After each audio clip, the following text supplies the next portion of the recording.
அன்பார்ந்த ஜோதிட ஆர்வலர்களுக்கு என் அன்பு வணக்கங்கள். இன்னைக்கு நாம ஒருத்தருடைய ஜாதகத்தில் 8ஆம் பாவகாதிபதி 7ஆம் பாவத்தில் இருந்தால் அந்த ஜாதகருக்கு என்ன பலன்களை தரும் என்பதை குறித்து பார்ப்போமா? லக்னம் 1, சரிங்களா? அதுக்கடுத்து பாவம் 2, அதுக்கடுத்து 3, அதுக்கடுத்து 4, அதுக்கடுத்து 5, அதுக்கடுத்து 6, அதற்கடுத்து பாவம் 7, அதற்கடுத்து பாவம் 8. அந்த 8ஆம் வீட்டிற்குரிய கிரகம் 7ஆம் பாவத்தில் இருந்தால் அந்த ஜாதகருக்கு என்ன பலன்களை? இப்போ 8ஆம் பாவகாதிபதி 7ஆம் பாவத்தில் இருந்தால் என்ன பலன்களை தருங்கிறதுக்கு முதல்ல பொதுவா 7ல இந்த கிரகங்கள் இருந்தால் இந்த பலனை தருங்கிற ஒரு பொதுவான ஒரு விதி இருக்கு. அந்த விதி முதல்ல பார்த்தலாங்களா? இந்த இந்த லக்னம் இந்த ஆதிபத்தியம் அப்படிலாம் இல்லை. பொதுவா எந்த ஜாதகமா இருந்தாலும் சரி, அந்த லக்னத்துக்கு 7ஆம் இடத்துல சுபகரங்கள் இருந்து ஒரு பலனை தரும், அசுபகரங்கள் இருந்து ஒரு பலனை தருங்கிற ஒரு விதி இருக்கு. இப்போ 7ஆம் இடம் என்னங்க? திருமணஸ்தானம், தாம்பத்திய ஸ்தானம், சரிங்களா? அப்ப அங்க சுபகரங்கள் இருந்தா அந்த திருமண வாழ்க்கை, தாம்பத்திய வாழ்க்கை சிறப்பா இருக்கும், மகிழ்ச்சியா இருக்கும். அதே மாதிரி பாவகர்கள் இருக்கிற போது திருமண வாழ்க்கையில பிரச்சனைகள் ஏற்படும், திருமண வாழ்க்கையில தடைகள், தாமதங்கள் ஏற்படும். அப்படிங்கிறது ஜோதிடத்தினுடைய விதி. சுபகரங்கள் இருந்தால் திருமண வாழ்க்கை சிறப்பு, பாவகரங்கள் இருந்தால் திருமண வாழ்க்கை சிறப்பு குறைவு என்பது ஜோதிடத்தினுடைய ஒரு விதி. அதே ஜோதிடம் அடுத்தது என்ன தெரியுங்களா சொல்லுது? இன்னொரு விதி. சுபகரங்கள் இருந்தா திருமண வாழ்க்கை சிறப்புன்னு சொல்லக்கூடிய அதே ஜோதிடம் சுக்கிரன் 7ல் இருந்தா பாபகிரகத்து மாதிரியே, இன்னும் சொல்ல போனா பாபகிரகத்தை விட ஒருபடி மேலா திருமண வாழ்க்கையில பிரச்சனைகள் கொடுப்பாங்க, பாதிப்புகள் கொடுப்பாங்கன்னு அதே ஜோதிடம் சொல்லுது. அதே ஜோதிடம் எந்த ஜோதிடம் சுபகிரகங்கள் 7ல் இருந்தா சிறப்புன்னு சொல்லுதோ திருமண வாழ்க்கைக்கு, அதே ஜோதிடம் சுக்கிரன் 7ல் இருந்தா திருமண வாழ்க்கையில் பிரச்சனை கொடுப்பாங்க அப்படின்னு அதே ஜோதிடம் சொல்லுது. சரி, சுக்கிரன் விட்டுருங்க. அப்ப புதன் குரு முதல் தரமான சுபர் குரு, அவருக்கு ஈக்குவலானவர் சுக்கரன், சரிங்களா? ஆனா இதுல சுக்கரன் 7ல் இருந்தா திருமண வாழ்க்கையில பிரச்சனை கொடுப்பாங்க, திருமண வாழ்க்கையில பாதிப்பு கொடுப்பாங்கன்னு சொன்னா இந்த ஜோதிடத்தை பத்தி கொஞ்சம் அவ்வளவா தெரியாதவங்க, ஒரு ஆர்வம் உள்ளவங்க இருப்பாங்க இல்லைங்களா? அவங்கள என்ன எங்க கூட சண்டைக்கே வந்துடுவாங்க. என்னையா அது சுக்கர திசைன்னா எப்படி ஆக ஓகோங்கிறாங்க? கெட்ட கிரகம் இருந்தா ரைட்டு, சுக்கரன் நல்ல கிரகம், சுக்கர தசை வந்தாச்சுன்னா அடிச்சாச்சரா யோகா ஒட்ட போது மக்கள் கூடை பிச்சுக்குன்னு போட்டு ஊரெல்லாம் நாயம் பேசிட்டு இருக்கிறாங்க. சுக்கரன் அப்படி நல்லதை செய்வாரு, அப்படியே பணத்தை கொடுப்பாரு, பெரிய பணக்காரராக்குவான்னு சொல்றாங்க. இதனையாவது சுக்கரன் 7ல் இருந்தா கல்யாண வாழ்க்கை கெடுக்குன்னு சொல்லிட்டு திரியிற அப்படின்னு யாராவது கோபம் வந்து தெரியுங்களா? இல்லைங்களா? அவங்களுக்கு சுக்கரன்னா ஊரலகம்ல என்னது பேஸ், சுக்கரன் டாப் ஒட்டுவார் அப்படிங்கிறதான ஒரு நல்ல பேரு. எந்த திசையை பத்தி யாரு சுக்கர திசைனாலே ஒரு பெருமை, ஒரு பெருமிதம் எல்லாத்துக்கும், இல்லைங்களா? அப்புறம் அப்படிப்பட்ட சுக்கரன் 7ல் இருந்தா கல்யாண வாழ்க்கைக்கு எடுத்து போடுன்னு சொன்னா அப்புறம் அவங்க அந்த மாதிரி இருக்கிற கோபம் வருமா இல்லைங்களா? சரி, ஏன் 7ல் சுக்கரன் இருந்தா திருமண வாழ்க்கையில் பிரச்சனை கொடுக்குறாரு?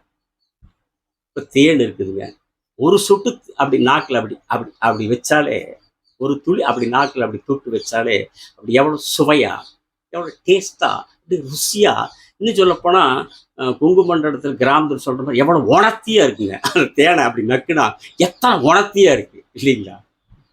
அதே தேனை இஷ்டத்துக்கு குடிக்க முடியுமா? அளவுக்கு அதிகமா குடிக்க முடியுமா? தெவிட்டு போயிருமா இல்லைங்களா? ஒமற்றிடும். எச்சு முச்சா போச்சுன்னு எச்சு முச்சா போச்சுன்னா ஒமட்டிருமா இல்லைங்களா? முன்னோர்கள் சொல்லியிருக்காங்க இல்லைங்களா? நம்ம பெரியவங்க, அளவுக்கு மிஞ்சினால் அமிர்தமும் நஞ்சு, இல்லைங்களா? அமிர்தம் பூலோகத்தில் இல்லை, அது தேவலோகத்துக்குரிய பானம், சமாச்சாரம், இல்லைங்களா? அது தேவர்கள் பருகக்கூடிய ஒன்று அமிர்தம், சரிங்களா? அப்படித்தான புராண கதைகள் சொல்லுது. இப்ப மனிதர்கள் குடிக்கிறது இல்லை, ஆனாலும் அந்த அமிர்தம் கூட தேவர்களே அருந்தக்கூடிய அந்த அமிர்தம் கூட அளவுக்கு மிஞ்சி பருகினால் அந்த அமிர்தமும் கூட நஞ்சாகிவிடும்னு முன்னோர்கள் சொல்லியிருக்காங்க. அந்த மாதிரிதான் 7ஆம் பாவகம் என்பது திருமண பாவகம், தாம்பத்திய பாவகம். சுக்கிரன் என்பது திருமணத்திற்கு காரகர், தாம்பத்தியத்துக்கு காரகர். சுக்கிரனுடைய தயவு இல்லாம யாருக்கும் கல்யாணம் நடக்காது. சுக்கிரனோட தயவு இல்லாமல் ஆண் பெண் இணைகிற அந்த தாம்பத்திய அந்த அமைப்பு நடக்காது. அப்ப சுக்கிரன் தான் திருமணத்துக்கு காரணம், தாம்பத்தியத்துக்கு காரணம். அதனாலதான் இந்த மனித குலம் வளர்ச்சி அடையுது, சரிங்களா? அப்படி திருமணத்திற்கு காரகரான சுக்கிரன், தாம்பத்தியத்துக்கு காரகக்காரரான சுக்கிரன் காரக பாவத்திலே உட்கார்ந்தா எப்படி இருக்கும்? அமிர்தம் அளவுக்கு மிஞ்சி போன அமைப்புல அந்த பாவகம் கெட்டு போகிறது. அப்ப திருமணத்துல பிரச்சனைகள் கொடுக்குது, தடைகள் கொடுக்குது, தாமதத்தை கொடுக்குது, பல்வேறு அது எந்த வகையான பிரச்சனை அப்படிங்கிறது அவங்க தனிப்பட்ட சாதம். சரிங்களா? சரி, சுக்கிரன் தான் சுபகிரகம் இப்படி பண்றாரு. அப்ப குரு வரவிட சுபகிரகம் இல்லைங்களா? புதன் சுபகிரகம். அவர்களும் இதே பிரச்சனை 7ல் இருக்கிற தருவார்கள். எங்கே இருக்கிற போது உபயலக்கணுக்கு 7 இருக்கிற அந்த பிரச்சனை தர்றாங்களா இல்லைங்களா? கேந்திராதி தோஷங்கள் ஒண்ணு வந்து, இது காரகோபவனாஸ்தி தோஷம் சுக்கரன் எழுது. குரு புதன் மிதுனங்கண்ணி லக்னங்களுக்கு, தனுசு மீன லக்னங்களுக்கு 7க்கு அதிபதி 7 இருக்கிற போது கேந்திராதி தோஷமாகி அவங்களும் குருவும் புதனும் திருமண வாழ்க்கை பிரச்சனை. சரிங்களா? அப்போ இந்த அமைப்புல சுக்கிரன் இருந்தாலும் சரி, பாபகரங்கள் இருந்தாலும் சரி, குரு புதன் உபயலக்கணுக்கு 7 இருந்தாலும் சரி பிரச்சனை கொடுக்குறாங்க திருமண வாழ்க்கையில அப்படிங்கிறது ஜோதிடத்தினுடைய விதி. சரி, இப்படி இருந்தா இதுதான் இப்படித்தான் நடக்குமா? 7ல் இந்த மாதிரி சுக்கன் இருந்தாலோ, பாபகரங்கள் இருந்தாலோ, அல்லது உபயலக்கணங்களுக்கு 7ல் குரு புதன் இருந்தாலோ அவங்களுக்கு திருமண வாழ்க்கை இப்படித்தான் இருக்குமா? பிரச்சனை தானவா? திருமண வாழ்க்கை என்பது போராட்டம் தானவா? அது அமையுமா அமையாதா அப்படின்னு கேட்டா அமையும். அப்படி அமைஞ்ச ஜாதகர்களும் இருக்கிறாங்க. அவங்க இந்த மாதிரி அமைப்புல 7ல் பாபகரம் இருந்தாலும் சரி, சுக்கன் இருந்தாலும் சரி, குரு புதன் உபயலக்கணுக்கு 7 இருந்தாலும் சரி, திருமணமாகி குழந்தை குட்டியோடு நல்லா பிழைக்கிறவங்க வாழ்றவங்க இருக்கிறாங்க. அதற்குண்டான அம்சங்கள் அவங்களோட தனிப்பட்ட ஜாதகத்தில் இருக்கும். சரிங்களா? அந்த அம்சங்கள் ஆண்டவன் வச்சிருப்பான். அப்படி இருந்தாலும் திருமணமாகி நல்லபடியா குழந்தை குட்டி வச்சு நல்லா வாழக்கூடிய அமைப்பு இருக்கு. சரிங்களா? அந்த ஜாதகத்தை நான் பார்த்துருக்கேன். சரி, இப்போ 7ல் கிரகங்கள் இருந்தா பொதுவா என்னன்னு பார்த்தோம். அதே கிரகங்கள் 8க்கு அதிபதி 7ல் இருந்தா என்ன பண்ணுவாங்க பார்க்கலாங்களா?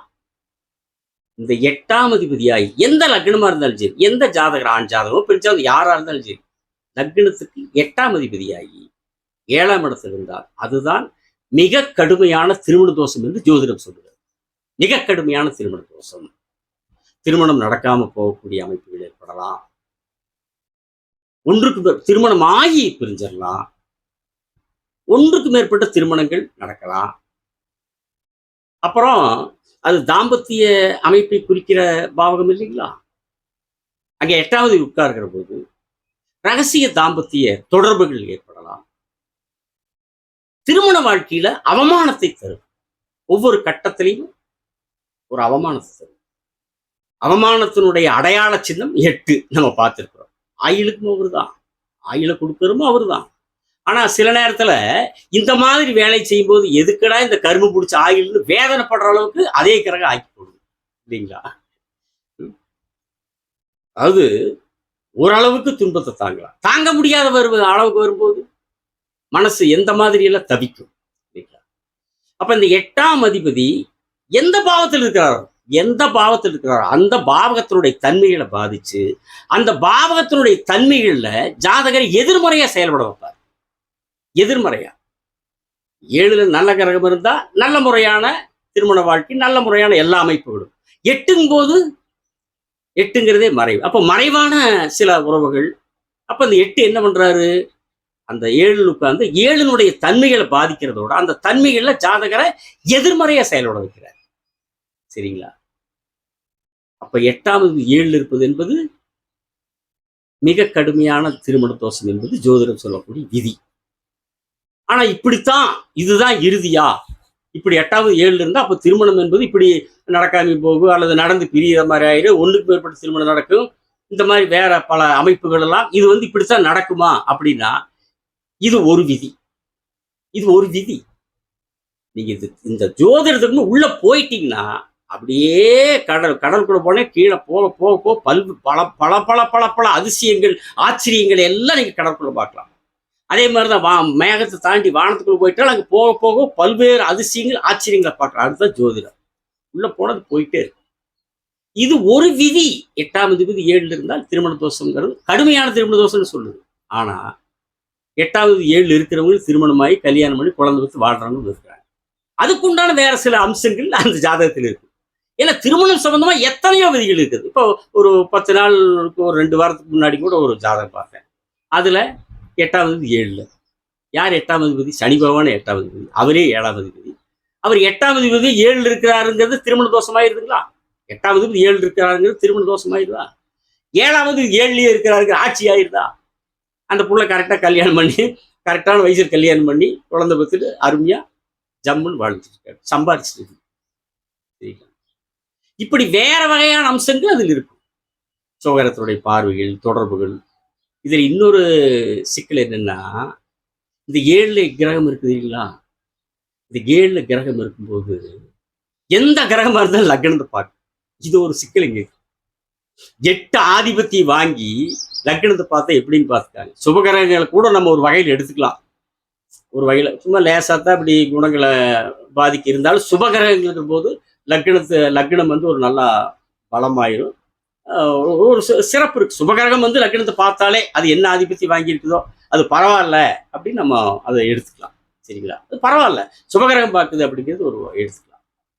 ஆனால் இந்த நம்ம ஆளுங்க இந்த செவ்வாய், சனி, சூரியன் இவங்க பார்த்தாங்கன்னா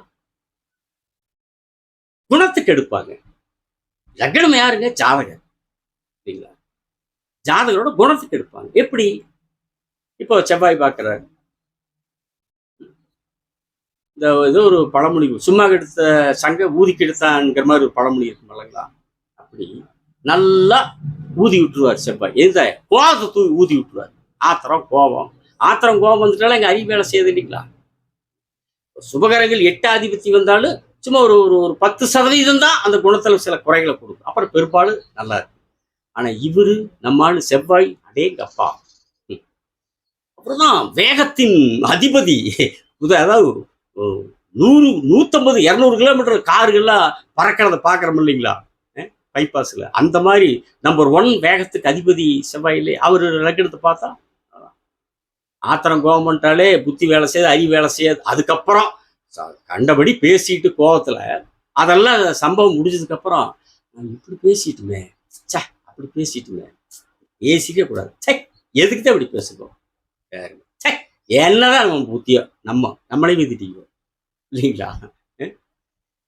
அப்ப லக்னத்தை வந்து செவ்வாய் பார்க்கிற போது அங்கே கோபம் என்கிற வேகத்தை செவ்வாய் தருகிறார், விவேகத்தை தடுத்து விடுகிறார்.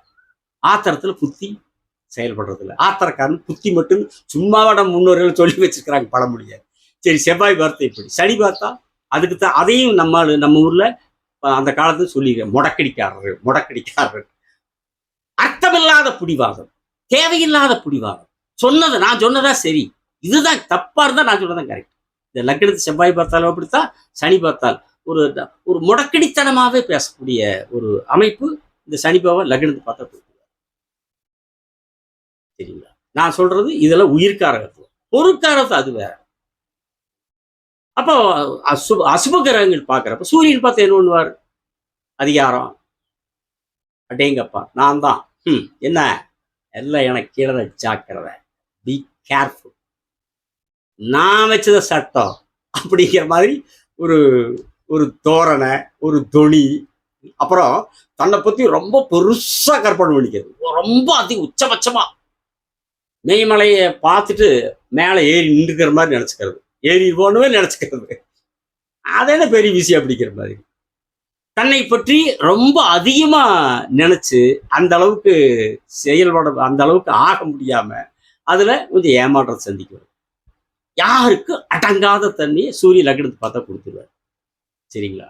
இப்படி 7ல இருந்து திருமணஸ்தானத்துல பிரச்சனைகளை கொடுக்கறதோட லக்னத்தை பார்த்து லக்னத்துல ஜாதகரோட குணத்திலையும் பிரச்சனைகளை பாதிப்புகளை இந்த அசுபகரங்கள் ஏற்படுத்துவாங்க. சரிங்களா? அதனாலதான் ஜோதிடத்தினுடைய இறுதியான ஒரு விதி என்ன சொல்லுவது தெரியுமா? ஆனா ஒண்ணு, இதுவே வந்து தீர்மானம் கிடையாது. இதுக்கு மாற்று வழிகள். இந்த இந்த பலன் வந்து செயல்படுமா, செயல்படாதா, அல்லது எந்த அளவுக்கு செயல்படும், இது எல்லாமே அவங்களுடைய தனிப்பட்ட ஜாதகம். இது பொதுவான ஒரு விதி. அதுவும் திருமணத்துக்கு பல வகையான விதிகள் இருக்கு, பல்வேறு விதிகள் இருக்கு. ஒரு திருமண பொருத்தம் வரும்போது சும்மா என்னமோ அந்த அப்படி கம்ப்யூட்டர் அடிச்சு 10 பொருத்து பார்த்துட்டு சரி பண்ணுங்க அப்படி இப்படிங்கிற அந்த இந்த பித்தலாட்டு வேலை, அந்த மாதிரி ஜனங்களை ஏமாத்துற வேலை, ஏமாத்து காசு வாங்குற வேலையெல்லாம் அது வந்து ஜோதிடர் செய்யக்கூடிய பயங்கரமான துரோகம் அவங்கள பாவத்தை செய்யறாங்கன்னு அர்த்தம். 2 ஜாதகத்தையும் நல்லா அலசி ஆராயணும். அதனால திருமணம்ங்கிற அமைப்பு வரும்போது ஏராளமான அம்சங்கள் இருக்கு. அதை எல்லாத்தையுமே நல்லா தீர ஆய்வு செய்யணும். அதனால ஒரு விதி வச்சு ஒரு ஜாதகத்துக்கு ஒரு பலனை நம்ம முடிவு பண்ணிடக்கூடாது. சரிங்களா? நானா அப்போ சொன்ன பார்த்தீங்களா, 8ஆம் அதிபதி 7ல இருந்து அந்த பொண்ணு நல்லா திருமணமாகி குழந்தை பெற்று நல்லா சம்பாதிக்கிற பொண்ணு வாழ்ந்துட்டு இருக்கிறது ஜாதகத்தை பார்க்கறேன். அதனால பல விதிகள் இருக்கு. இது ஒரு விதி. இது எந்த அளவுக்கு செயல்படும் செயல்படாது அப்படிங்கிறதெல்லாம் அவங்கவுங்களுடைய தனிப்பட்ட ஜாதகத்தினுடைய இறுதி முடிவு. இன்னும் சொல்ல போனால் எல்லாவற்றுக்குமான அத்தனை விதிகளுக்குமான இறுதி தீர்ப்பு என்பது நம்ம எல்லாம் படைத்த அந்த இறைவனின் கையிலே தான் இருக்கிறது என்று சொல்லி, அடுத்த காணொளியில் 8ஆம் பாவதி 8ஆம் பாவத்தில் இருந்தால் என்ன பலன் என்பதை குறித்து எனக்கு தெரிந்த ஜோதிட கருத்துக்களோடு உங்களை சந்தித்து பேசுகிறேன். சப்ஸ்கிரைப் செய்தவர்களுக்கு நன்றி, செய்யாதவர்கள் செய்யுங்கள். வணக்கம், விடைபெறுகிறேன்.